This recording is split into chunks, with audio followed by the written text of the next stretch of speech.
اس پہ ریکارڈنگ جاری رکھیں. السلام علیکم. نہیں وہ تو ادھر ہی السلام کریں. علیکم.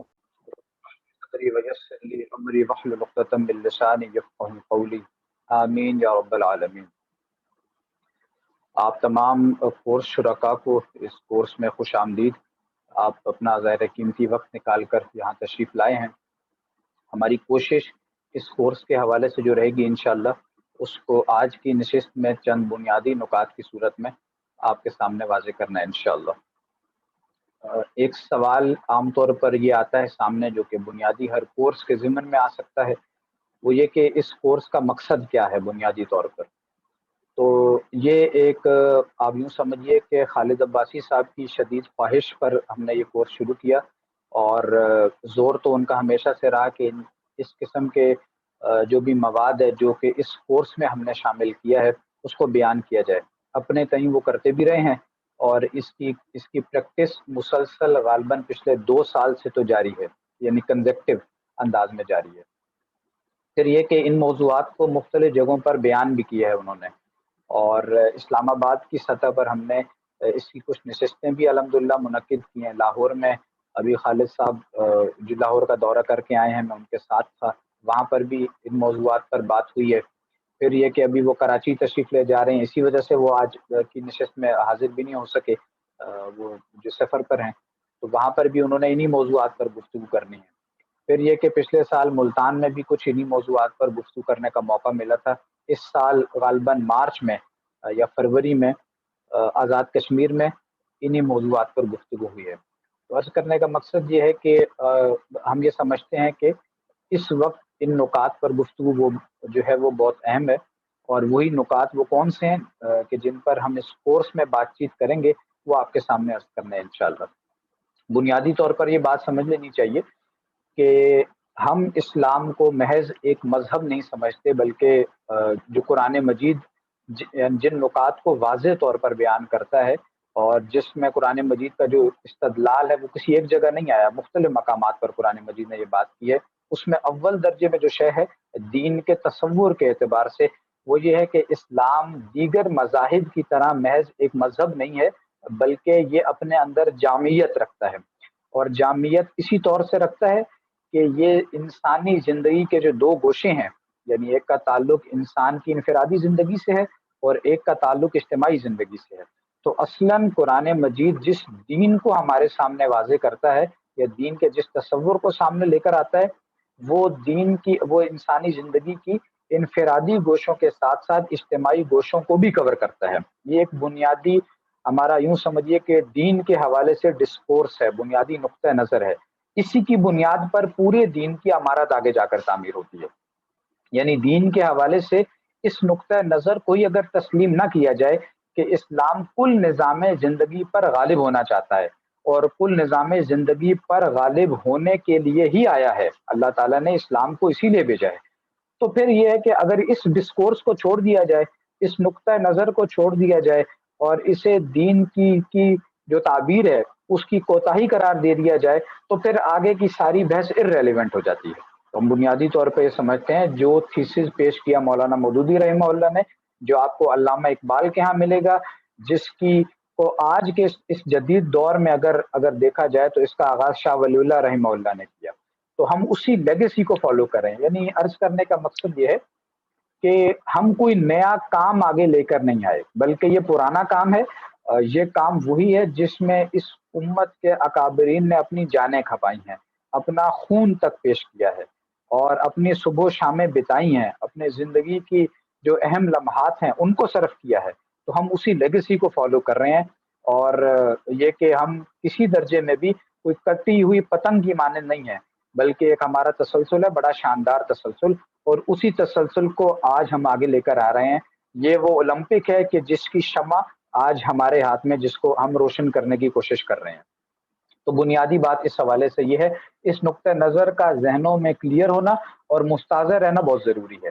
دوسری بات وہ یہ ہے کہ اگر ہم اس بات کو سمجھ لیں کہ اسلام اپنی اصل کے اعتبار سے مذہب نہیں ہے بلکہ دین ہے، اور یہ اپنی ایک انقلابی تعبیر رکھتا ہے، یعنی یہ لفظ اہم ہے، انقلابی تعبیر.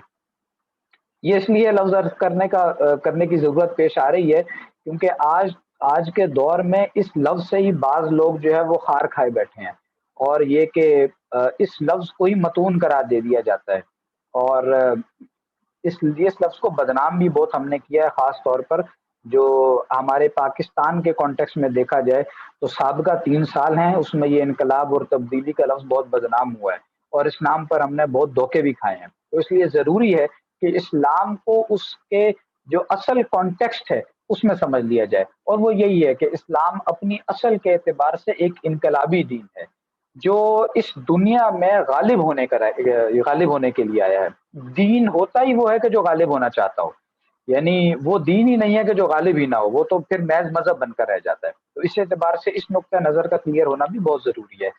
پھر یہ کہ اگر اسی تناظر میں ہم دیکھیں کہ اس امت میں آج کے دور میں جن اکابرین نے کام کیا ہے، خاص طور پر دین کی اس تعبیر کے حوالے سے، اس میں آپ یعنی شاہ ولی اللہ سے اس کا آغاز ہوتا ہے، اور پھر آگے جا کر علامہ اقبال بہت بڑا نام ہے، پھر مولانا ابوالکلام آزاد نے جنہوں نے اس شمع کو جلایا ہے، وہ اولمپک آگے آئی ہے مولانا سید ابو اللہ صاحب مودودی رحمہ اللہ کے پاس، اور اس سے آگے پھر اس کو جماعتی حیثیت میں ڈاکٹر اسرار احمد صاحب رحمہ اللہ نے پیش کیا ہے۔ تو انہوں نے دین کے جس تصور کو بیان کیا ہے، اس کو قرآن مجید کے اعتبار سے وہ سورہ والعصر کے اعتبار سے بیان کیا کرتے تھے، اور سورۃ العصر میں ہمیں معلوم ہے کہ جہنم کو بائی پاس کرتے ہوئے اور ڈائریکٹ جنت میں جانے کے لیے جو شرائط بیان ہوئی ہیں، جو لوازم بیان کیے گئے ہیں، وہ 4 ہیں۔ پہلے نمبر پہ ہے ایمان، دوسرے نمبر پہ عمل صالح، تیسرے نمبر پہ ہے تواصی بالحق، اور چوتھے نمبر پر ہے تواصی بالصبر۔ یہ 4 بنیادی شرائط ہیں جن کو آج اگر ہم ادا کریں گے تو جہنم کو بائی پاس کرتے ہوئے ڈائریکٹ جنت میں جانے کا ہمارا معاملہ ہو جائے گا انشاءاللہ تعالی۔ اور اسے جسے ہم عام اپنی زبان میں، اسکول کی زبان میں اگر دیکھ لیں یا کالج کی زبان میں دیکھ لیں تو یہ 33% ہے، یعنی منیمم، کہ جس کو ہم پورا کریں گے تو ہماری جان بخشی کا کوئی نہ کوئی امکان انشاءاللہ پیدا ہو جائے گا۔ اور ایمان کے حوالے سے جب ہم دیکھتے ہیں تو ڈاکٹر سراج صاحب نے بھی جب اسے بیان کیا تو وہ سورہ فاتحہ کے تناظر میں بھی بیان کیا، وہ جامع ترین صورت بھی قرآن مجید کی ہے ایک خاص اعتبار سے۔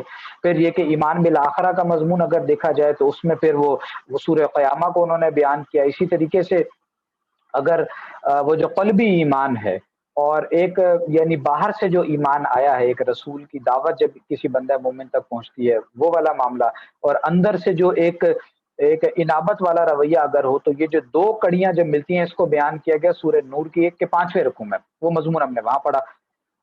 اور اسی طریقے سے پھر جب عمل صالح کا معاملہ آیا، میں اور مضامین بھی ان کو اس وقت کی قلت کے باعث ان کو سائڈ پہ کرتے ہوئے ان کا تذکرہ نہیں کر رہا۔ عمل صالح کے اعتبار سے دیکھا جائے تو وہ سورہ مومنون کی ابتدائی آیات ہوں، ابتدائی 11 آیات، یا سورہ معارج کی چند آیات ہوں، یا پھر یہ کہ جو ہے سورہ فرقان کا آخری رکوع، اس میں اس مضمون کو بہت تفصیل سے بیان کیا گیا۔ یعنی عمل صالح کس کا؟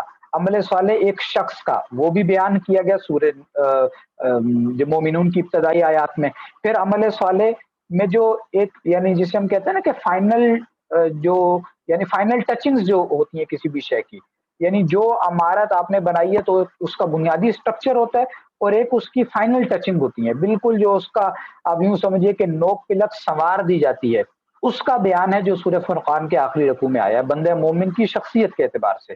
اس کے بعد جو اہم مضمون آیا وہاں پر، وہ پھر ایک فرد سے آگے بڑھ کر ایک معاشرے کا عمل صالح کیا ہوگا، وہ پھر ہم نے دیکھا وہ آتا ہے سورہ بنی اسرائیل کے 2 رکوعوں میں، وہ اس کا وہاں پر بیان ہے۔ اس کے بعد پھر ایک ریاست کا عمل صالح کیا ہوتا ہے، اس کا بیان ہمیں ملتا ہے سورہ حجرات میں، اور پھر اس کے بعد بعض اور مضامین ہیں۔ تیسرے نمبر پہ پھر جو عمل صالح کے بعد جو تواصی بالحق والا معاملہ ہے، اس کی ابتدا ہے کہ جو سورہ حج کے آخری رکوع سے ہوتی ہے، پھر اس میں سورہ صف بھی ہے، پھر سورہ تغابن ہے، پھر سورہ منافقون ہے، اور یہ بعض اہم صورتیں کہ جن میں ان مضامین کو بڑے احسن انداز میں کور کیا گیا ہے۔ اور آخر میں جا کر پھر جو مضمون آیا ہے وہ آیا تواصی بالصبر والا۔ اس پر خاص طور پہ اس لیے بھی توجہ دینے کی یا زور دینے کی ضرورت ہے، وہ بھی میں یہاں پر عرض کر دینا ضروری سمجھتا ہوں، اور وہ یہ ہے کہ یہ سوال ایک پیدا ہوتا ہے کہ جو دین کی دعوت اور اقامت کے لیے جو کام ہو رہا ہے آج کے دور میں، وہ جن تحریکوں نے کام کیا ہے، تو ابھی تک ان تحریکوں کو کوئی کامیابی کیوں نہیں حاصل ہوئی؟ یہ بڑا اہم سوال ہے جو سامنے بھی آتا ہے، ہمارے اپنے ذہنوں میں بھی آتا ہے۔ تو اس حوالے سے جو اہم ترین بات ہے سمجھنے کی وہ یہ ہے کہ ان تحریکوں کے حوالے سے جب ہم دیکھتے ہیں تو آپ یوں سمجھیے اس کو کہ یعنی اس کی مثال ہمیں یوں سمجھ لینی چاہیے کہ ایک شخص ہے جس کے پاس 10 سیڑھیاں ہیں، اور 10ویں سیڑھی پر وہ آخری سیڑھی ہے جس پر جا کر وہ خزانہ پڑا ہوا ہے جو اسے حاصل کرنا ہے۔ اب جب انسان پہلی سیڑھی پر چڑھتا ہے تو اسے بالکل ہی یعنی جس جگہ پر وہ کھڑا تھا اس کے مقابلے میں اگلی سیڑھی پر جانے میں تو ارتقاء نظر آتا ہے، لیکن جب وہ اپنی منزل دیکھتا ہے جہاں تک اسے پہنچنا ہے، وہ جو آخری منزل ہے اس اعتبار سے اسے وہ معاملہ بہت دور نظر آتا ہے۔ تو ہم جب اپنی پوری اس احیائی تحریکوں کا جو تسلسل ہے، جو تاریخ ہے آج کے دور میں، وہ 100 سالہ ہو یا 150 سالہ ہو، اس تناظر میں جب ہم دیکھتے ہیں تو ہمیں اپنی منزل کے اعتبار سے تو یہ نظر آتا ہے کہ کچھ نہ کچھ ترقی لازماً ہوئی ہے، لیکن آیا وہ جو مقصد ہے وہ فی الواقع پورا کا پورا اچیو ہو گیا یا نہیں ہو گیا، وہ بہرحال اپنی جگہ ایک سوالیہ نشان ہے کہ ایسا نہیں ہوا۔ لیکن یہ کہنا کہ کوئی بھی ترقی نہیں ہوئی، یعنی کوئی بھی ارتقاء نہیں ہوا، یہ بات بالکل غلط ہے۔ اس ضمن میں بھی چند باتیں جو انشاءاللہ آگے آ جائیں گی۔ اس حوالے سے ہم یہ سمجھتے ہیں کہ جو مضامین ہم نے شامل بھی کیے ہیں اس کورس میں، اس ضمن میں اگر دیکھا جائے تو ابتلاء اور آزمائش جو ہے، یا یوں سمجھیے کہ جو قرآن مجید کا جو تصور ہے نصرت کا، وہ اس کو سمجھنا بہت اہم ہے۔ اس کو سمجھے بغیر یہ مسئلہ شاید حل نہیں ہوگا، اور شاید کی بات بھی شاید مناسب نہ ہو، یقینی بات یہ ہے کہ وہ مسئلہ حل نہیں ہوگا، اور اسی میں وہ ہمارے لوگوں نے وہ شارٹ کٹ جو ہیں وہ اختیار کیے ہیں۔ ان شارٹ کٹس کے پیچھے جا کر اصل منزل بھی کھوئی ہے، اور جو صحیح معنوں میں جو میتھڈولوجی ہے، جو ٹرو میتھڈولوجی ہے، اس کو بھی ہم نے صرف نظر اس سے برتا ہے۔ اس میں قرآن مجید کی ایک خاص ترتیب ہے، قرآن مجید کے یہ اہم مضامین ہیں جن کو ہم نے سبکن جو ہے وہ مطالعہ کرنا ہے انشاءاللہ۔ میں اس کانٹینٹ کی طرف آ رہا ہوں جس کو ہم نے انشاءاللہ اس کورس میں پڑھنا ہے، اور اس میں قرآن مجید کے آپ یوں سمجھیے کہ کئی مقامات ہیں جن سے ہم نے جو مواد ہے جو اکٹھا کیا ہے، وہ انشاءاللہ وقتاً فوقتاً آپ حضرات کے ساتھ جو بھی شرکاء ہیں اس کورس کے، خواتین اور حضرات، ان کے سامنے انشاءاللہ یہ تفصیل آ جائے گی۔ اچھا، اس کے ساتھ جو ہم نے ایک چیز ایڈ کی ہے وہ یہ کہ ابتلاء و آزمائش کا یہ جو پورا جو سلسلہ ہے جس کو قرآن مجید نے بیان کیا ہے، اس کا اصلاً آغاز اول دور سے ہو جاتا ہے، یعنی نبی صلی اللہ علیہ وسلم کی حیات طیبہ کے اعتبار سے اگر دیکھا جائے تو پہلے دن سے یہ ابتلاء اور آزمائش جو ہے وہ ساتھ ساتھ ہے۔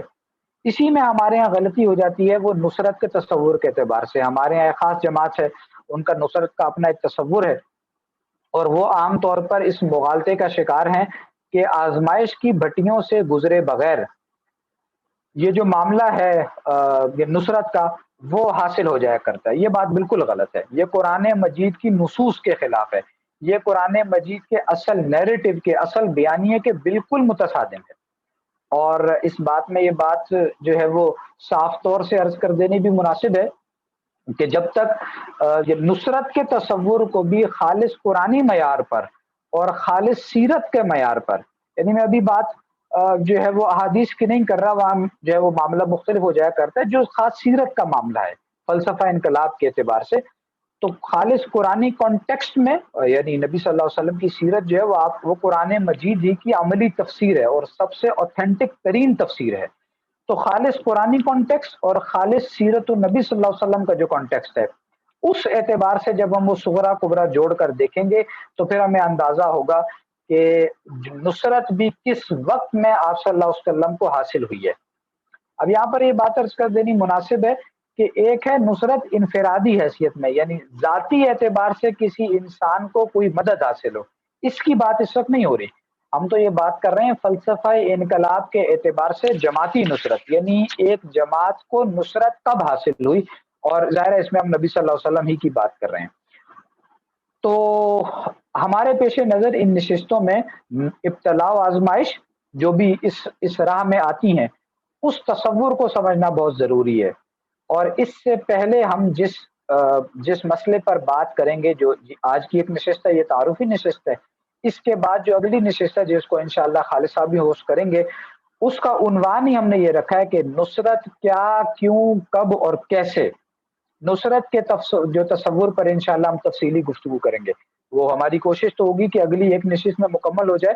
اگر نہیں بھی ہو سکی تو کوشش یہی ہوگی کہ اس کے بعد وہ انشاءاللہ یعنی 2 نشستوں میں ہی اگر اس کا کوئی وہ ترتیب بنے تو ہم انشاءاللہ اس کو کور کرنے کی کوشش کریں گے. اس کے بعد ابتلاء و آزمائش کا جو تصور ہے قرآن مجید کا، اس کو ہم تفصیل سے انشاءاللہ سمجھنے کی کوشش کریں گے. اس کی تقریباً 8 سے 10 نشستیں بلکہ اس سے بھی زیادہ ہیں، اس میں ہم اس تصور کو انشاءاللہ سمجھیں گے. اسی دوران ہم دین کے جامع تصور پر بھی بات کریں گے، ہم فرائض کے جامع تصور پر بھی بات کریں گے انشاءاللہ. اور اس کے بعد یعنی ان نشستوں کا پھر خلاصہ ہمارے سامنے آئے گا، اور اس کے بعد جو مختلف مناہج ہیں، جو مختلف جماعتیں برسر پیکار ہیں، ان کے تصورات پر بھی بات کرنی ضروری ہے، وہ بھی ہم انشاءاللہ بات کریں گے. مثال کے طور پر اس کو اگر دیکھ لیا جائے تو ہمارے سامنے جو بھی مختلف جماعتیں ہیں ان کے جو یعنی مناہج موجود ہیں، اس میں ایک تصور ہمیں ملتا ہے جو کہ بلٹ کے ذریعے سے دین کو نافذ کرنا چاہتا ہے، غالب کرنا چاہتا ہے، جس نے اپنی شدت کے نتیجے میں دہشت گردی کی بھی بعض صورتیں اختیار کر لی ہیں. اس کے علاوہ ایک دوسرا منہج ہے، وہ حزب التحریر کے لوگوں کا ہے، وہ نصرت والا تصور ہے کہ جو بھی معاشرے میں اصل قوت ہے، اصل طاقت ہے، اصل جو مقتدرہ ہے، اور جو آج کے خیال میں، آج کے دور میں ان کے خیال میں وہ فوج ہے، اس سے وہ نصرت حاصل کی جائے، یہ ان کا تصور ہے. اس پر بھی انشاءاللہ کچھ بات ہوگی. پھر اس کے علاوہ یہ کہ جماعت اسلامی ہے، ان کا ایک تصور ہے، اور وہ ہے الیکشن کا تصور، وہ بیلٹ کا تصور ہے. اس تصور سے وہ دین کو، اس منہج کے ذریعے وہ دین کو نافذ کرنا چاہتے ہیں.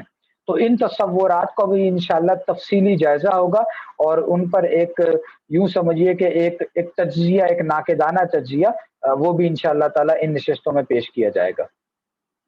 اس کے بعد ہماری کوشش یہ ہوگی کہ جو بھی اسلام کا تصور ہے انقلابی، اس کو پیش کیا جائے یہاں پر تفصیل کے ساتھ. اور ہم یہ سمجھتے ہیں کہ اس تصور کی راہ میں بہت ساری قوتیں ہیں کہ جو اس وقت رکاوٹ ہیں. جو قوتیں رکاوٹ ہیں اس تصور کو پھیلانے کے حوالے سے، ان چند کا تذکرہ یہاں پر کر دینا ضروری ہے اس وقت، جو میرے پیش نظر بھی تھا کہ میں آج کی نشست میں آپ کے سامنے چند ایک باتیں عرض کر دوں. اس میں پہلے نمبر پر جو تصور ہے وہ ہمارے ہاں آرتھوڈاکس کا ہے، کنزرویٹو کا ہے. اور اس میں اہم ترین جو شے سامنے آتی ہے وہ یہ ہے کہ دین کا جو روایتی تصور ہے، جو ہمارے اسلاف نے پیش کیا ہے، آپ کی سوچ یعنی ہمیں ایک آ جاتا ہے کہ وہ سوچ اس سے بالکل یکسر متصادم ہے. تو اس زمن میں ہم یہ عرض کرنا چاہتے ہیں کہ دین جو ہے وہ اس کی آج کے دور میں بالکل ایک نئی تعبیر پیش کرنی ضروری ہے. نئی تعبیر سے مراد کیا ہے؟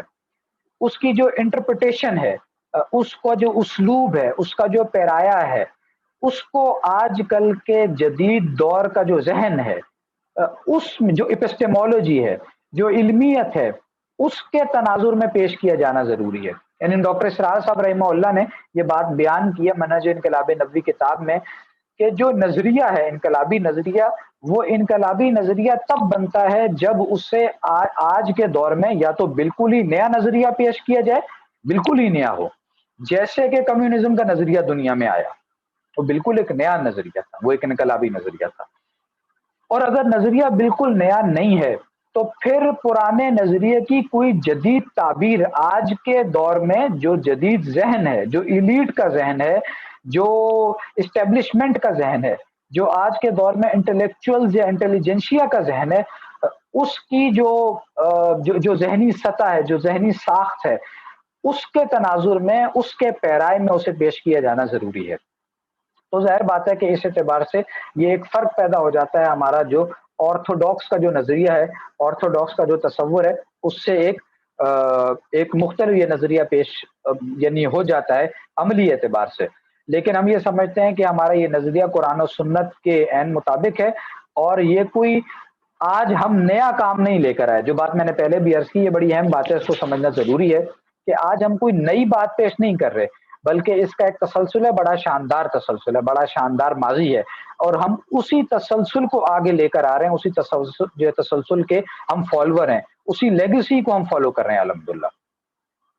اچھا، پھر اس اعتبار سے اگر دیکھا جائے تو ہم جس معاشرے میں کام کر رہے ہیں وہ معاشرہ ایک آج کے دور میں اگر دیکھا جائے تو وہ دور فتن ہے، وہ فتنوں کا دور ہے، اور اسی میں کام کرنا ضروری ہے، یعنی یہاں سے راہ فرار اختیار کر جانا یہ دین کی اسپرٹ کے اگینسٹ ہے، دین کا جو بنیادی نقطہ نظر ہے اسی کے خلاف ہے۔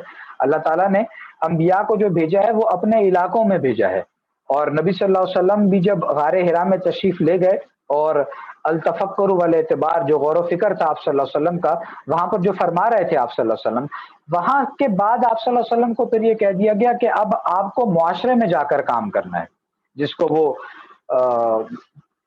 بیان کیا الطاف حسین حالی نے بھی کہ اتر کر ہرا سے سوئے قوم آیا اور ایک نسخہ کیمیا ساتھ لایا، وہ بجلی کا کڑکا تھا یا صوت ہادی، عرب کی زمین جس نے ساری ہلا دی۔ تو غار ہرا میں تھے آپ صلی اللہ علیہ وسلم، وہاں سے اللہ تعالیٰ نے آپ صلی اللہ علیہ وسلم کو فرمایا کہ اب آپ کو معاشرے میں جا کر کام کرنا ہے۔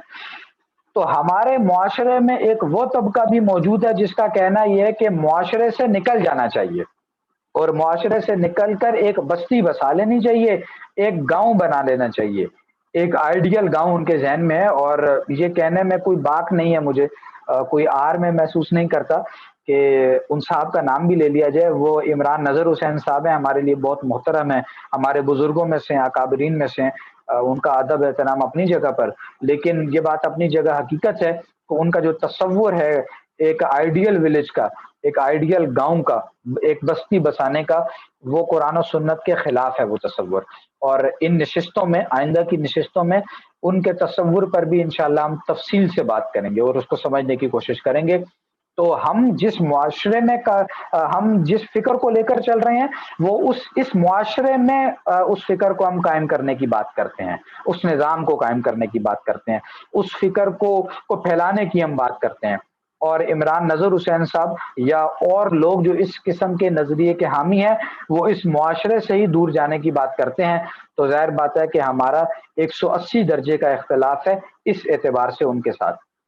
تو ہم یہ سمجھتے ہیں کہ ہمارے اس انقلابی فکر میں جس کے کسٹوڈین یعنی جس کا آغاز کرنے والے شاہ ولی اللہ ہیں اور جس کو ابوالکلام نے آگے پھیلایا ہے، جس کے کسٹوڈین علامہ اقبال جیسی نابغہ روزگار شخصیت رہی ہے، اور جو ہزاروں سال میں وہ جو ہے جو وہ دیداور پیدا ہوتا ہے، جیسے خود علامہ اقبال نے بیان بھی کیا ہے۔ پھر یہ کہ جس کے کسٹوڈین جو مولانا سید ابوالعلا صاحب مودودی رحمہ اللہ جیسی عظیم شخصیت رہی ہیں، جس کو ڈاکٹر رفیع الدین جیسی نابغہ روزگار شخصیت نے آگے پھیلایا ہے، بیان کیا ہے، دلائل دیے ہیں، اور جس کو ڈاکٹر اسرار صاحب رحمہ اللہ جیسی شخصیت نے اون کیا ہے، اور جس کو یوں سمجھیے کہ اس کو ارتقا بھی بخشا ہے، تو یہ وہ شخصیات ہیں کہ جو اس کی حامل رہی ہیں۔ تو ان شخصیات کا یہ جو تصور ہے، اس کی راہ میں عمران نظر حسین صاحب یا ان کا پیش کردہ تصور یا اور لوگ جو اس نظریے کے حامل ہیں وہ بھی بہرحال رکاوٹ ہیں۔ اس کے علاوہ جو اور تصور ہمارے معاشرے میں جس پر میں ابھی بات بھی کر رہا تھا وہ نصرت کا تصور ہے، اور بہرحال وہ لوگ بھی اس تصور کے جو علامہ اقبال کا یا ڈاکٹر رفیع الدین کا یا مولانا مودودی کا یا ڈاکٹر اسرار کا پیش کردہ ہے، اس سے بہرحال ایک تصادم کی بات سامنے آتی ہے۔ اس کے علاوہ جو لوگ اس فکر کی راہ میں رکاوٹ ہیں، اس کو پھیلانے کی راہ میں، ان میں ہمارے ہاں وہ لوگ کہ جنہوں نے دہشت گردی کا رستہ اپنایا، آغاز میں ظاہر بات ہے ان کی نیت نہیں تھی، لیکن آؤٹ کم کے اعتبار سے وہ چیز سامنے آئی پھر، اور ایک تشدد پیدا ہوا، ان کے یہاں شدت پسندی پیدا ہوئی۔ وہ تصور ہمارے ہاں ان لوگوں کا ہے جنہوں نے پھر بیلٹ کی ایک انتہا سے بلٹ کی دوسری انتہا تک پہنچے، اور پھر اسلحہ اٹھایا انہوں نے، اور ایک آرمڈ کنفلکٹ والا جو معاملہ ہے اور وہ صورت انہوں نے اختیار کی۔ وہ جہادی جماعتیں، وہ جہادی تنظیمیں جو یعنی پوری دنیا میں پھر برسر پیکار رہیں، یا پوری دنیا اگر نہیں بھی کہنا چاہیے تو بہرحال اس دنیا کے ایک بڑے حصے پر انہوں نے کام کیا اس اعتبار سے۔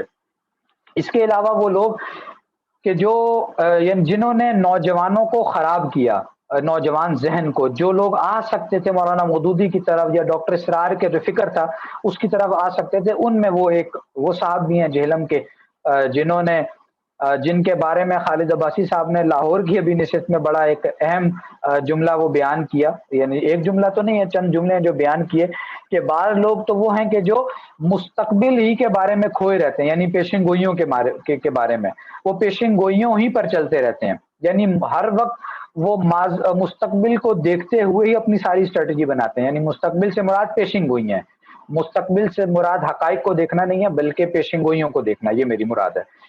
تو ایک طرف اگر یعنی بعض لوگوں کا معاملہ یہ ہے، تو بعض دوسرے لوگ بھی ہیں کہ جو ماضی ہی میں کھوئے رہتے ہیں، اور ان کا نقطہ نظر صرف یہی ہے، جن کی کوشش صرف یہی ہے کہ یہ ثابت کر دیں کہ حضرت علی حق پر تھے یا امیر معاویہ رضی اللہ عنہ حق پر تھے، تو وہ جیلم کے صاحب ہوں یا ان کے مقابلے پر جو لوگ ہیں وہ لوگ ہوں۔ تو انہوں نے بھی ہمارے نوجوانوں کو بہت خراب کیا ہے اور خواہ خواہ کی ان بحثوں میں الجھایا ہے کہ جن کا آخرت کی جواب دہی سے دور دور تک کا بھی کوئی تعلق نہیں ہے۔ اور ان بحثوں میں الجھنا یا الجھانا، یہ اگر دیکھا جائے تو ہمارے جو دشمن ہیں، جن کو جو بہرحال دین کے اس انقلابی تصور سے خار کھاتے ہیں، ان کا بہرحال یہ ایجنڈا ہے، یہ خواہش رہی ہے کہ ہے یہی بہتر الہیات میں الجھا رہے، یہ کتاب اللہ کی تعلیم جو تعویلات میں الجھا رہے، اور یہ کہ مست رکھو ذکر و فکر صبح گاہی میں سے، پختہ تر کر دو مزاج خانقاہی میں سے، اور حقیقت خرافات میں کھو گئی، یہ امت روایات میں کھو گئی۔ تو یہ 3-4 تصورات ہیں جو علامہ اقبال کے ان 3 اشعار میں نے آپ کے سامنے رکھ دی ہیں، ظاہر بات ہے اشارہ ہے یہ، انہی میں سے ایک شے یہ بھی ہے کہ روایات میں ایسا کھو کر رکھو، ایسا کھبا کر رکھو، ایسا انگیج کر کے رکھو کہ یہ آج کے دور میں سوسائٹی کے اندر اصلاح کے لیے یہ نوجوان کوئی وائٹل رول پلے کرنے سے آری رہیں۔ تو یہ لوگ بھی ہیں جنہوں نے نوجوانوں کو خراب کیا۔ اس کے علاوہ بعض اور تنظیمیں بھی ہیں اور جماعتیں ہیں اور کلبز ہیں جو یوتھ کے نام پر بن گئے ہیں، جنہوں نے نوجوانوں کو اصل راہ سے ہٹایا ہے۔ وہ دین جس کو مولانا مودودی رحمہ اللہ نے بہت محنت کر کے، جو کہ آؤٹ ڈیٹڈ ہو گیا تھا، جس کو انہوں نے باقاعدہ بازیافت کی ہے، جس کی اور باقاعدہ آج کے دور میں جدید دور کی جو علمی سطح ہے، جو ویسٹ کی علمی سطح ہے، اس کے مطابق پیش کیا مولانا مودودی رحمہ اللہ نے بڑی محنت کے ساتھ۔ اس کو ان لوگوں نے آ کر ان نوجوانوں کو بڑے آرام سے جو ہے وہ ڈی ٹریک کر لیا۔ اچھا، یہ لوگ کیسے بڑی آسانی کے ساتھ یہ نوجوان ڈی ٹریک ہو گئے؟ اس میں سب سے بڑی قصوروار وہ جماعتیں ہیں۔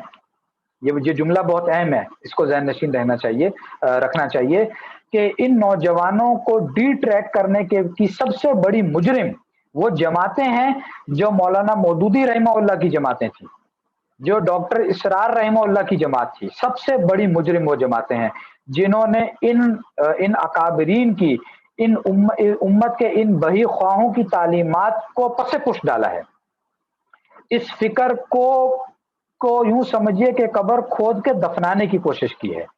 سب سے بڑی مجرم یہ جماعتیں ہیں، اور ان کے کرتا دھرتا وہ ذمہ داران ہیں جنہوں نے اپنے ویسٹڈ انٹرسٹ کے لیے، جو ان کے وابستہ ہو گئے تھے ان جماعتوں کے ساتھ، اس کی خاطر انہوں نے ان چیزوں کو پیچھے چھوڑا ہے۔ سب سے بڑی مجرم وہ ہیں، اور اس کا وبال ان لوگوں پر ہے۔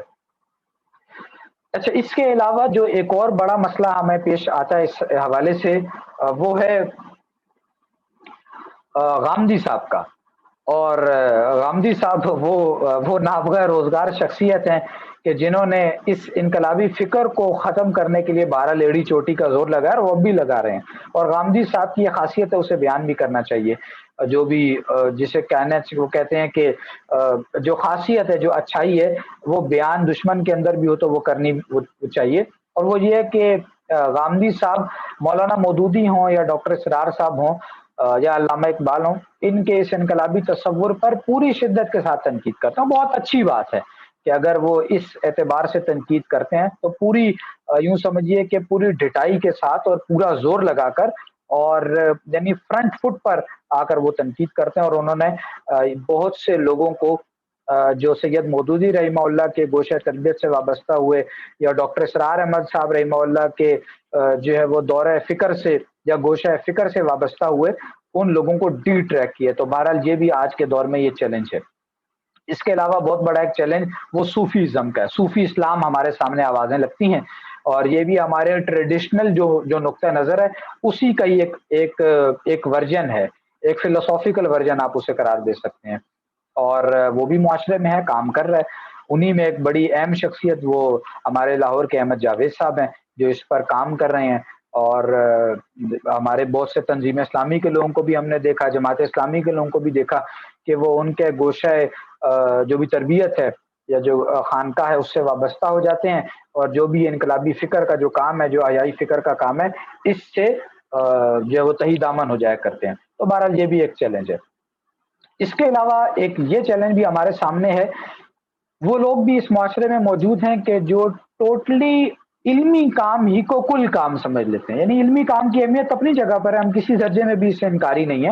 علامہ اقبال ہوں یا شاہ ولی اللہ ہو جہاں سے آغاز ہوا، ابوالکلام ہوں، پھر آگے جا کر سید مودودی ہوں، یا رفیع الدین صاحب ہوں، یا ڈاکٹر اسرار صاحب ہوں، یہ نام میں بار بار لے رہا ہوں آج کی نشست میں۔ اس کی وجہ یہ ہے کہ ان ناموں کو بھی ذہن میں رکھنا چاہیے اور انہیں پڑھنا چاہیے اچھے طریقے سے، اور آئندہ کی ہماری نشستوں میں ان لوگوں پر، ان کی تعلیمات پر انشاءاللہ قدر تفصیل سے بات چیت ہوگی، اس لیے میں بار بار ان اکابرین کا نام آپ کے سامنے لے رہا ہوں۔ تو ان لوگوں کی جو بھی تعلیمات تھیں، وہ ظاہر بات ہے وہ ایک علمی کام ہے جو ان حضرات نے کی ہے، لیکن اس کے ساتھ ان حضرات کی جو خدمت ہے، خاص طور پہ سید مودودی ہوں یا ڈاکٹر اسرار صاحب ہوں، وہ ایک تحریک برپا کرنا بھی ہے، یعنی علمی کام کے ساتھ ایک تحریکی کام بھی ہے جو ان حضرات کے پیش نظر ہے۔ ڈاکٹر اسرار صاحب کی وہ مارکۃ الآراء کتاب، اسلام کی نشت ثانیہ کرنے کا اصل کام، اس کے آخر میں بھی دو کام بتلائے گئے ہیں، ایک قرآن اکیڈمی کا قیام ہے اور ایک عمومی تحریک ہے جو برپا کرنی ہے۔ اسی اعتبار سے اگر یعنی اس جو بھی نقطہ نظر ہے، جو تعبیر ہے اس انقلابی کام کی، اس اعتبار سے دیکھا جائے تو انہوں نے دو ادارے بنائے، انجمن خدام القرآن، مرکزی انجمن خدام القرآن قائم کیا جو علمی کام کا کسٹوڈین تھا، جو علمی کام کا علمبردار تھا، جو اسے آگے لے کر چل رہا تھا، اور دوسری جو جماعت انہوں نے بنائی وہ تنظیم اسلامی تھی، جو اس علمی کام کو عام عوام میں، عام پیرائے میں لے کر اس ایمان کو پیدا کرنے کی ایک عمومی دعوت کو لے کر کھڑی ہوئی، جس نے وہ انقلابی نظریہ عام عوام میں پیش کرنا تھا، اور ایک جماعت بنانی تھی اس لوگوں کو، اس بنیاد پر لوگوں کو اکٹھا کرنا تھا۔ تو وہ کام تنظیم اسلامی نے کیا، جو وہ ایک وقت تک کرتی رہی، اور آج بہرحال وہ بھی اس سے انحراف کر چکی ہے۔ تو عرض کرنے کا مقصد یہ، سید مودودی کے ہاں بھی آپ دیکھیں تو دونوں کام آپ کو پیرالل ملتے ہیں۔ تو ہم یہ عرض کرنا چاہتے ہیں کہ بعض وہ لوگ کہ جو محض علمی کام ہی کو اصل سمجھ لیتے ہیں، یا بعض وہ لوگ کہ جو صرف تحریکی کام ہی کو اصل سمجھ لیتے ہیں، وہ بھی بہرحال آج کے دور میں ایک چیلنج ہے اس انقلابی فکر کی ترویج کے مقابلے میں، جو کہ بہرحال یعنی اگر ڈائریکٹلی نہیں تو انڈائریکٹلی اس انقلابی فکر کو ختم کرنا چاہتا ہے، انڈائریکٹلی کہہ لیں زیادہ مناسب ہے۔ تو بہرحال یہ بھی ایک تصور ہے کہ جو ہمارے سامنے اس وقت موجود ہے اور جس سے نبرد آزما ہونا ضروری ہے۔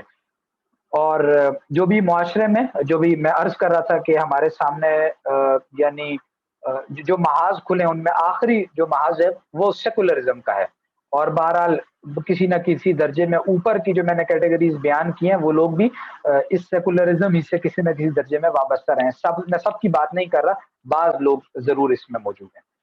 اور سیکولرزم بہرحال وہ ہے، ہم سب کو معلوم ہے کہ جو اسلام کے مذہب ہونے کا قائل ہے، اور ہماری ریاست کا انفارچونیٹلی بیانیہ اس وقت وہی ہے کہ اسلام ایک دین نہیں ہے بلکہ مذہب ہے۔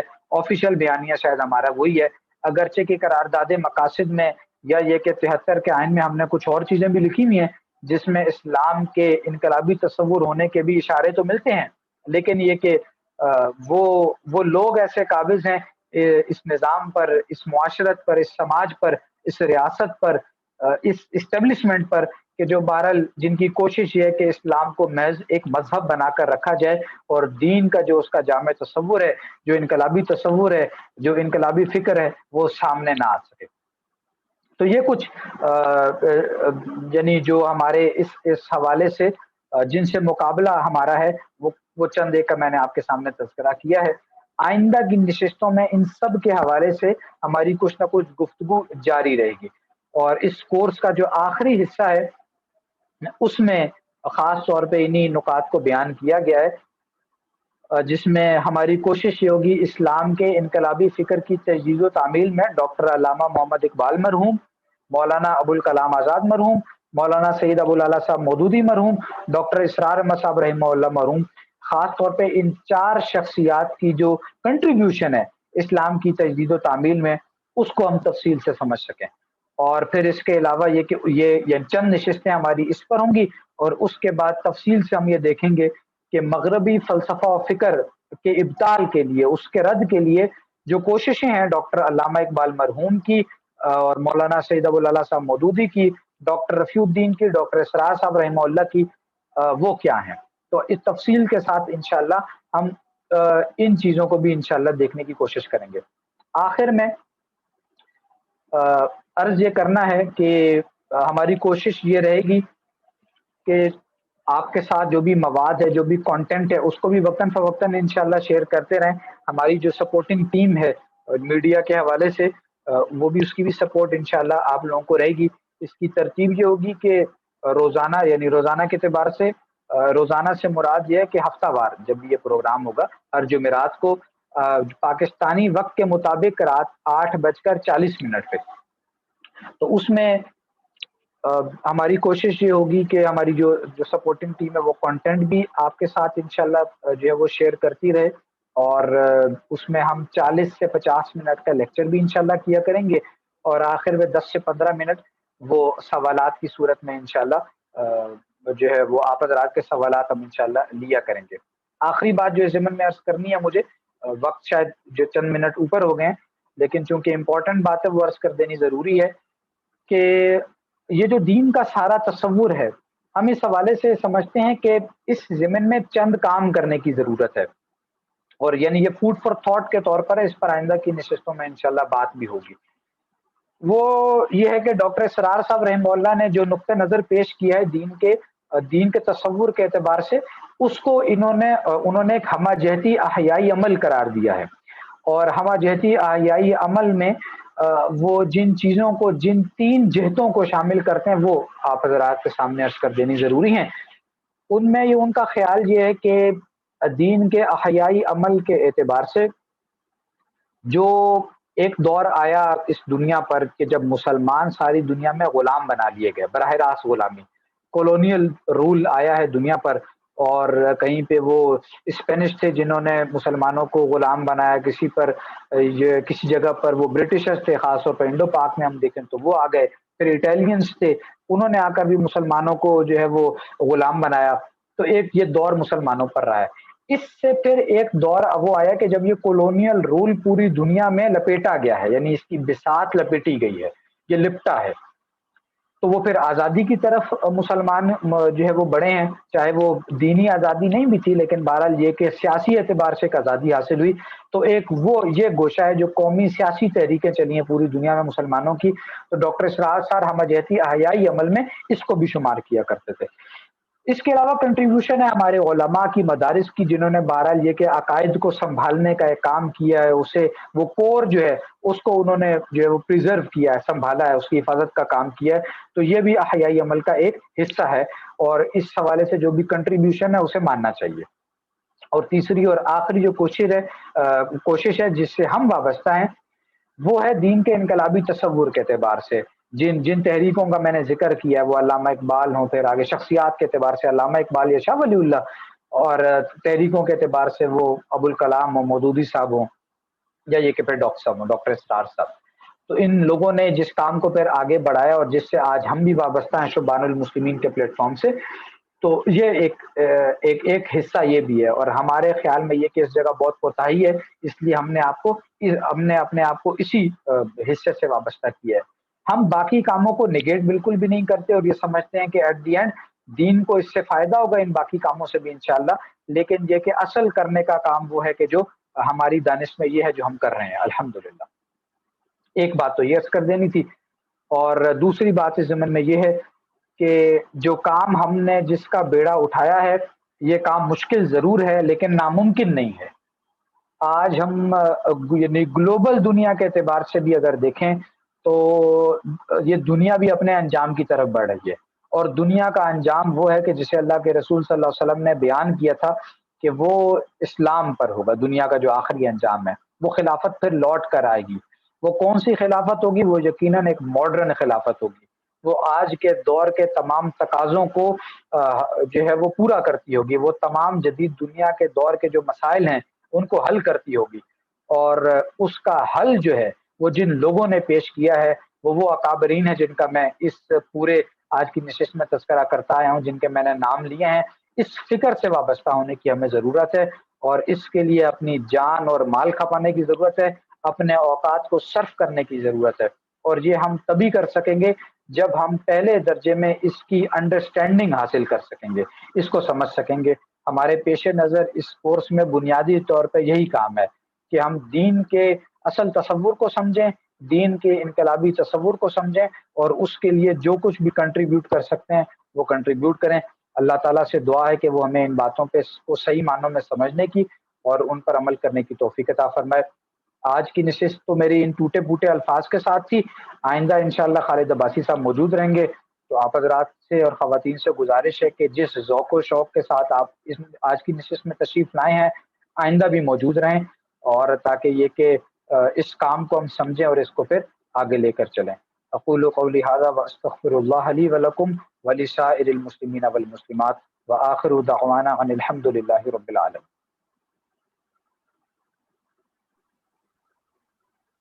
جی ثاقب الطاف صاحب آپ بسم اللہ الرحمن الرحیم۔ بسم اللہ الرحمن الرحیم۔ یہ جی انشاءاللہ الحمدللہ کورس کا ہمارا آغاز ہو چکا ہے، اور اس حوالے سے بس عرض یہ کرنا تھا کہ میرا نام ثاقب الطاف ہے، اور اس کورس کی کوارڈینیشن جو ہے وہ اس وقت میرے پاس ہے۔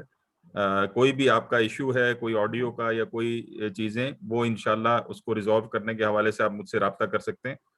مزید یہ ہے کہ آپ کے ساتھ انشاءاللہ اس کا کانٹینٹ جو ہے وہ شیئر کرنے کے معاملات بھی دیکھیں گے، ریکارڈنگ کی صورت میں بھی ہو سکتا ہے وہ، اور اس کے علاوہ جو ہے وہ کورس اسیسمنٹس کے ریفرنس میں بھی جو ہے وہ بات آگے چل کر آئے گی۔ یعنی ان لیکچرز کو صرف جو ہے وہ ایک ون سائیڈڈ ایکٹیویٹی ہم نہیں تصور کرتے، بلکہ دو اعتبارات سے اس کے اندر ہمیں جو ہے وہ دیکھنا پڑے گا۔ ایک تو یہ ہے کہ اس کے اندر باقاعدہ اسیسمنٹس ہوں گی، اور اس حوالے سے آپ کے ساتھ جو ہے وہ کویسچنیئر جو ہے وہ، جو کہ زیادہ تر تو آبجیکٹیو ہی کی صورت میں ہوگا، شیئر کر دیا جائے گا، اور اس کو ہم انشاءاللہ ترتیب بنائیں گے۔ اور دوسری جو چیز ہے وہ یہ ہے کہ انشاءاللہ اس کورس کے ذریعے سے کا جو کانٹینٹ آپ تک ہم نے پہنچانا ہے، ریٹن میں بھی اگر وہ ہوگا، وہ بھی جو ہے وہ انشاءاللہ ہم اس کی ترتیب بنائیں گے۔ تو اب یہ کہ تھوڑا سا جو وقت ہمارے پاس اویلیبل ہے، عمران بھائی ہمارے ساتھ موجود ہیں، سوالات آپ کر سکتے ہیں ہم سے۔ اس کا طریقہ کار یہ ہے کہ آپ ہینڈ ریز کر کے بھی کر سکتے ہیں، مرد حضرات خاص کر، خواتین کے لیے یہ سہولت اس طرح نہیں ہوگی، وہ جو ہے وہ اپنے گروپ کے اندر جو ہے وہ میسج کر سکتی ہیں ریٹن میں۔ مرد حضرات جو ہے وہ ہینڈ ریز کر کے ان کو تھوڑی دیر ان میوٹ کر کے بھی لیا جا سکتا ہے۔ ایک سوال بہرحال ہمیں جو ہے وہ ریٹن میں آیا ہے، جس کے حوالے سے میں عمران بھائی سے کہوں گا کہ اس کا وہ ایک کوئی مختصر جامع جواب دے سکیں، اور یہ سوال یہ ہے کہ یہ پورا کورس تنظیم اسلامی کے تحت پڑھایا جا رہا ہے، تو پھر تنظیم اسلامی سے بعد اور اختلاف کیوں؟ یہ سوال ہے، فدا احمد صاحب ہیں جنہوں نے کورس جوائن کیا ہوا ہے، اور ان کی جانب سے یہ سوال فلوٹ ہوا ہے۔ تو میں اب درخواست کروں گا عمران بھائی سے کہ وہ اس کے جواب دیں۔ جی میں عرض کرتا ہوں۔ عرض یہ کہ تنظیم اسلامی کے تحت نہیں پڑھایا جا رہا، اس کا کانٹینٹ آپ ضرور یہ کہہ سکتے ہیں کہ وہ ڈاکٹر اسرار صاحب کا بیان کرتے ہیں، اور ہم نے اپنے آپ کو کبھی بھی کسی درجے میں بھی ڈاکٹر اسرار صاحب سے الگ نہیں سمجھا۔ تنظیم اسلامی سے ہمارا ایک اختلاف ہوا، اس اختلاف کو ڈنکے کی چوٹ پر بیان کیا، آج بھی کرتے ہیں، اس کورس میں بھی انشاءاللہ کریں گے۔ اس کورس میں جہاں مختلف دینی جماعتوں پر ہمارا جو نقطہ نظر ہے وہ بیان ہوگا، تو تنظیم اسلامی پر بھی انشاءاللہ گفتگو ہوگی۔ اور جہاں تک فکر کا تعلق ہے، تو فکر کسی ایک جماعت کی میراث نہیں ہوا کرتی، یعنی یہ عقل اور دانش کے اعتبار سے بھی، یعنی علم کی دنیا میں مسلمہ اصول مانا جاتا ہے کہ دانش کسی ایک قوم یا ایک فرد کی میراث نہیں ہوا کرتی، یہ پوری نوع انسانی کی میراث ہوا کرتی ہے۔ اسی طریقے سے فکر جو ہے وہ بھی کسی ایک جماعت کی، کسی ایک شخص کی میراث نہیں ہوتی۔ اگر یہ سارا کانٹینٹ جو ہے وہ تنظیم اسلامی کا ان کے خیال میں ہم نے لے لیا ہے، اور اس پر جو اصل اس کے تصرف کا اختیار تنظیم اسلامی کو تھا، تو یہ تنظیم اسلامی پر بھی سوال آتا ہے کہ انہوں نے جماعت اسلامی سے یہ لیا ہے تو کس حیثیت میں پھر لیا ہے؟ یعنی یہ کوئی بات بنتی نہیں ہے۔ جماعت اسلامی نے مودودی صاحب نے لیا تھا، تو وہ الجہاد فی الاسلام جو لکھی ہے مودودی صاحب نے، وہ ابو الکلام آزاد رحمہ اللہ کے جو پرچے تھے الہلال اور البلاغ کے، وہاں سے چیزیں کوٹ کر کے جو سید مودودی نے وہ کتاب لکھی ہے۔ تو سید مودودی پر بھی وہ اعتراض آ جائے گا. تو بہرحال یہ کوئی مناسب بات نہیں ہے. ہماری کوشش اس وقت یہ ہے کہ پازیٹیو انداز میں اس فکر کو آگے لے کر جائیں, اور اس فکر کو بیان کرنے میں جماعت اسلامی کا بھی فائدہ ہے, تنظیم اسلامی کا بھی فائدہ ہے انشاءاللہ.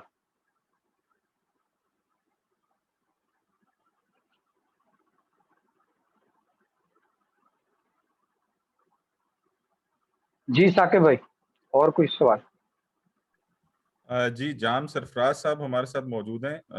ان کا جو ہے وہ مائک میں نے ان میوٹ کیا ہے, کائنڈلی وہ اپنا سوال پوچھ سکتے ہیں.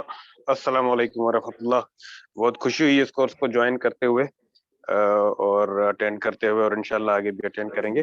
میرا کوئک سوال یہ ہے کہ عمران بھائی نے یہ بتایا کہ مولانا مودودی صاحب کا فکر اور ان کی تعریف کی, اور ان کی جو ہے نا جو لاہ عمل تھا اس کی تعریف کی. تو اس حوالے سے جو ان کا جو الیکشن کی طرف گئے, اور آگے چل کے جماعت اسلامی پورا الیکشن کا انہوں نے لاہ عمل اپنایا, پھر وہ کامیاب ہوئے یا نہیں ہوئے, لیکن تو پھر کیا ہم یا جو نئی تنظیمیں ہیں یا جو اس فکر کو, مولانا مودودی کے فکر کو پسند کرتی ہیں اور اس کو آگے بڑھانا ہے, تو کیا الیکشن کی طرف بھی جائیں گی, یا صرف وہ ان کا ہی تھا, ہم کسی اور طریقے پہ عمل کریں گے؟ یہ میرا سوال تھا. جی جزاک اللہ, بہت شکریہ.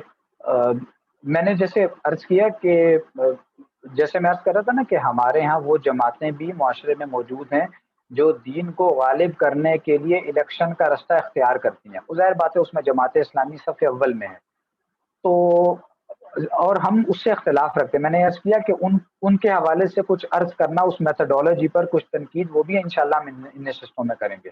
تو ہم مولانا مودودی رحمہ اللہ کے فکر سے اتفاق کرتے ہیں, کامل اتفاق رکھتے ہیں. اس میں جو ارتقاء ہے جو ڈاکٹر اسرار صاحب نے کیا ہے اس کو ہم پورا آن کرتے ہیں, لیکن میتھڈولوجی کے اعتبار سے وہ مولانا مودودی کی جو ہے جو الیکشن کی پالیسی رہی ان کی, اس سے ظاہر بات ہے کہ ہمارا اختلاف ہے, اور کسی درجے میں بھی اس پر جانے کا دور دور تک کا کوئی امکان موجود نہیں.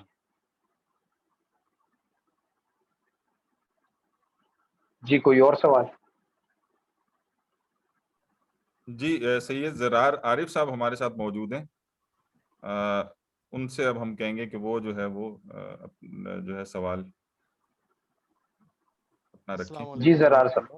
جی السلام علیکم عمران بھائی. میرا سوال تو نہیں ہے, میں یہ چاہوں گا کہ آپ جو کورس آؤٹ لائن ہے اگر اس کو بھی تھوڑا سا بریف بیان کر دیتے. ایک تو یہ پوائنٹ تھا, اور جو ہے وہ دوسری بات یہ کہ کوشچن آنسر سیشن جو ہے اس کا ٹائم کیا ہوگا وہ بھی بیان کر دیں. کوشچنس پہلے لے لیے جائیں گے یا اسی طریقے سے جیسے ابھی آپ کر رہے ہیں انٹریکٹیو سیشنز, تو ویسے ہی انٹریکٹیو سیشن آگے بھی چلے گا, یہ بیان کر دیں. تیسرا چھوٹی سی بات تھی کہ یہ بتا دیجیے گا کہ جیسے ابھی آپ نے کہا نا الیکشن کے اندر جو ہے وہ ان سے آپ کو اختلاف ہے, تو اگر ہم اس کو اس طرح سے کہیں کہ ہم جو ہے وہ مولانا مودودی کی عمرانی فکر کے ساتھ ہیں, تو کیا بات میں کچھ مطلب سمجھ میں آتی ہے, یہ بات ہم کہہ سکتے ہیں؟ جی جزاک اللہ. اچھا پہلی بات تو یہ زرار صاحب کہ جو کورس آؤٹ لائن ہے میں نے کوشش کی اسی کو کچھ نہ کچھ الیبوریٹ کیا جائے. تفصیل میں ظاہر بات ہے جانے کا وہ اس وقت موقع بھی نہیں ہے. وہ خالد صاحب انشاءاللہ اگلی نشست ہوں گے تو وہ اس کی تفصیل بھی انشاءاللہ عرض کر دیں گے. میں نے کوشش کی چند نکات تو آپ شرکاء کے سامنے عرض کیے جائیں. دوسری جو بات ہے سوالات کے حوالے سے, وہ انشاءاللہ آپ دوران کورس بھی جو کمنٹ سیکشن ہے اس میں بھی پوچھ سکتے ہیں. جو واٹس ایپ گروپ ہے, مجھے نہیں پتا واٹس ایپ گروپ میں اس کی اجازت ہماری جو سپورٹنگ ٹیم ہے وہ دے گی یا نہیں دے گی, وہ زیادہ بہتر اس حوالے سے بتا سکتے ہیں, یا واٹس ایپ گروپ میں اس والے سوال کو انشاءاللہ ایڈریس کر دیا جائے گا. البتہ یہ کہ جو چیٹ سیکشن ہے یعنی زوم کا, اس میں تو آپ سوالات پوچھ سکتے ہیں, اور لیکچر کے آخر ہی میں سوالات کو انٹرٹین کیا جائے گا. 15 سے 20 منٹ انشاءاللہ اس کے لیے مختص ہوں گے. اور تیسری جو بات سید مودودی رحمہ اللہ کے حوالے سے آپ نے کی, تو وہ بات جزوی طور پہ تو آپ کی درست ہے عمرانی فکر کے حوالے سے.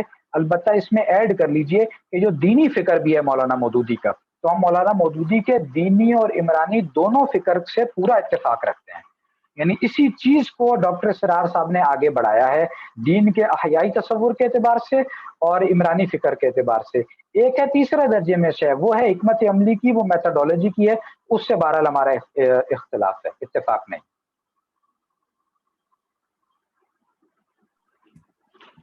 جی عمران بھائی نے ابھی واضح کیا اس چیز کو کہ گروپ میں بھی سوالات کیے جا سکتے ہیں، تو بس اتنا عرض کرنا ہے کہ جب یہ پروگرام ہوگا اور جہاں سوال جواب کی نشست ہوگی ہم اس کو اوپن رکھیں گے، واٹس ایپ کے گروپس کو بھی، اس میں سوالات کیے جا سکتے ہیں، لیکن ہم ویسے اس کو آف اس لیے رکھیں گے کہ پھر کانٹینٹ ذرا اور طرح سے اس کے اندر شیئر ہونا شروع ہو جاتا ہے.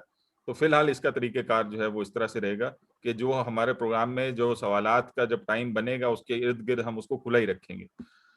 اس وقت عامر خادم صاحب ہے ہمارے ساتھ جو کہ سوال پوچھنا چاہتے ہیں.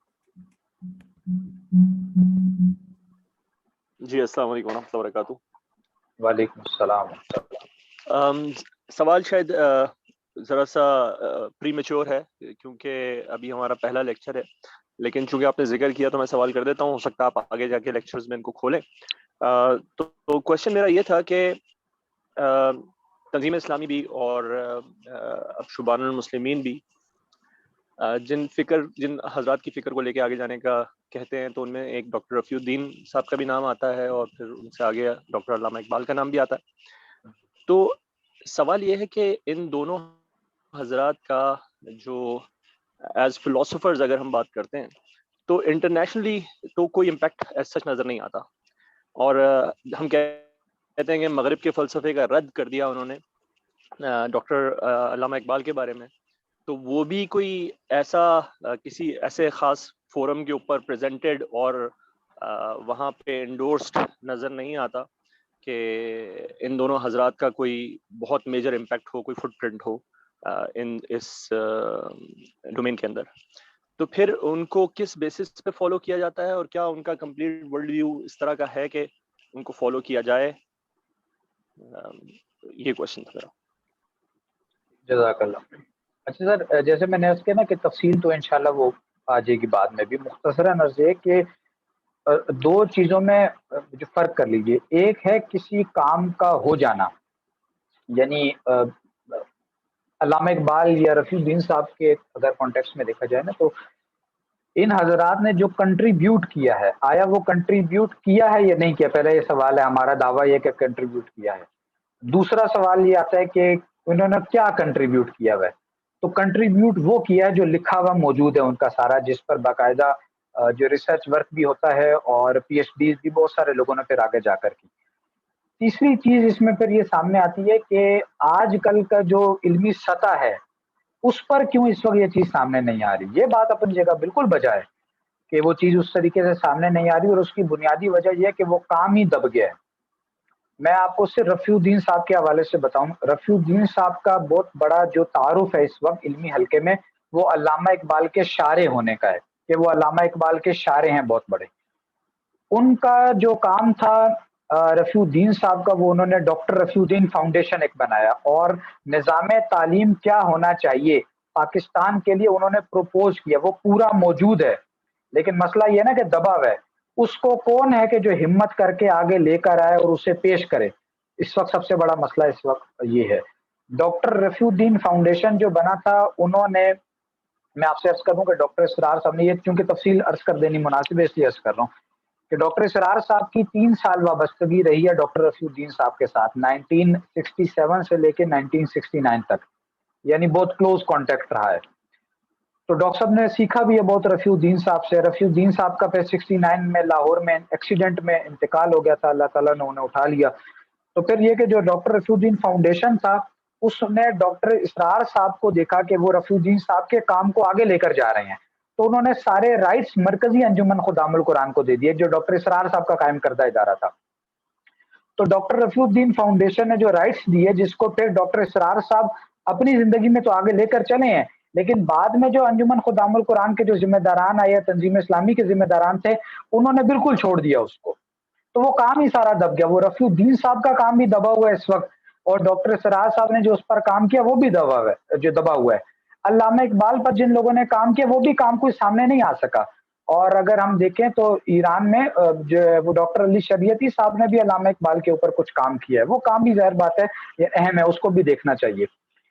تو عرض کرنے کا مقصد یہ ہے کہ یہ بہت اہم کام ہے جو ہوا ہے. یہ قصور ہمارا ہے، میں اپنے آپ کو بھی شامل کرتا ہوں اس میں. اور جو جن 2 جماعتوں کا میں نے نام لیا، وہ جماعت اسلامی ہو یا تنظیم اسلامی ہو، یا ان کے سے جو اور متعلق جماعتیں تھیں وابستگان سے. یہ ان لوگوں کا قصور ہے کہ ان لوگوں نے وہ نوجوان تیار نہیں کیے جنہوں نے ریسرچ ورک کرنا تھا اور آج کی علمی سطح پر پیش کرنا تھا. میں صرف رفیع الدین صاحب کے حوالے سے ایک مثال آپ کے سامنے رکھ دوں. وہ یہ ہے کہ رفیع الدین صاحب نے ایم اے عربک کیا ہے, اور ایم اے عربک کرنے کے بعد انہوں نے کتاب لکھی تھی آئیڈیالوجی آف دا فیوچر کے نام سے. اس کتاب کے منظر عام پر آنے کے بعد آکسفورڈ یونیورسٹی نے پنجاب یونیورسٹی کو خط لکھا کہ یہ اس ہائی لیول کا کریٹو ورک اس بندے نے کیا کہ اس کو پی ایچ ڈی کی ڈگری دو.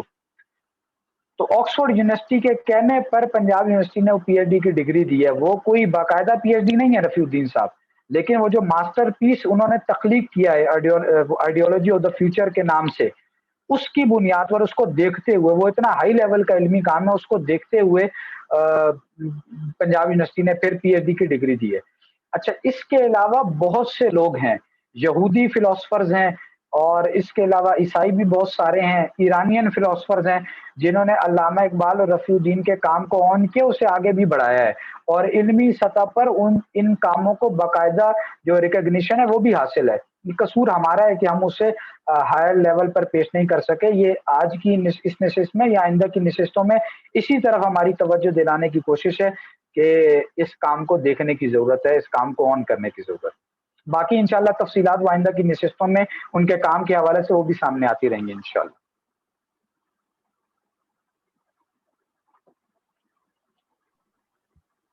جی جزاک اللہ عمران بھائی. ایک آخری سوال, یہ محمد خان ہے غالباً, نام اصل میں پورا شو نہیں ہو پا رہا ہے یہاں پہ, محمد خالد صاحب ہیں غالباً. تو ان کا جو ہے وہ سوال اب یہ ہم آخری لے لیتے ہیں کیونکہ نشست کا ٹائم بھی مکمل ہو چکا ہے. تو بس یہ آخری سوال اس وقت ہم لے رہے ہیں, باقی کچھ سوالات ہوں تو آپ مجھے ریٹرن میں بھیج سکتے ہیں. جی فرمائیے. جی السلام علیکم. وعلیکم السلام. ایک بہترین پروگرام تھا, لیکن ابتدائی حصے میں شامل نہیں ہو سکا. ایکچولی میں مصروف تھا, یا میں سعودی عرب میں ہوتا ہوں, تو تھوڑی سی ٹائم کی اوپر نیچے ہو گئی. اچھا, یہ میں آپ نے جو اپنی خطاب میں فرمایا ہے سیکولر تہذیب جو ہے, اس کو صرف آپ نے سیکولر تہذیب کی حد تک چھوڑ دیا ہے. اصل میں سیکولرزم کے تو انڈے بچے ہیں نا, سیکولرزم کے انڈے بچے جو ہیں ان کے حوالے سے بھی تو آپ کو بہت لینتھن پڑھانا ہوگا, بتانا ہوگا, کیونکہ ممبر و محراب تو اس کے اوپر بتانے سے قاصر ہے. ہمارے علماء جو ہے نہ آج کی موجودہ تہذیب کو جانتے ہیں, نہ اس کا ان کو علم ہے, نہ وہ اس کی گہرائی اور گہرائی کو سمجھتے ہیں. لہذا سیکولرزم جو ہے ایسا معاملہ ہے جس کے انڈے بچے جو ہیں سوشلزم ہے, کمیونزم ہے, پھر جدید مادہ پرستانہ جمہوریت ہے, پھر نیشنلزم ہے. آج اسی کیا کہتے ہیں سیکولر تہذیب کا جو حصہ ہے.